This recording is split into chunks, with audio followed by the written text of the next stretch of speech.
Hommage national peu commun. Il n'aura pas lieu aux Invalides, mais sur la place Vendôme, juste en face du ministère de la Justice, où Robert Badinter a laissé son empreinte.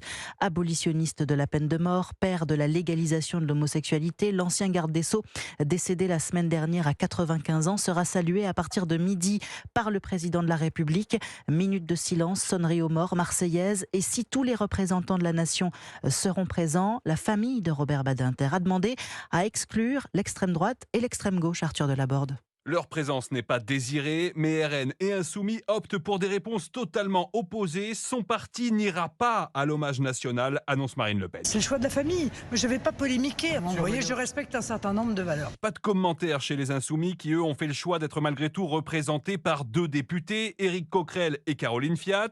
Un hommage national dont sont exclus une partie des Français n'est plus un hommage national. La République est une et indivisible, explique Jean-Luc Mélenchon sur les réseaux sociaux. En coulisses, un cadre insoumis se montre très remonté contre l'épouse de l'ancien garde des Sceaux. Il explique qu'à ses yeux, Elisabeth Badinter cherche à faire payer à LFI les divergences qui les ont opposées ces dernières années, notamment sur le féminisme.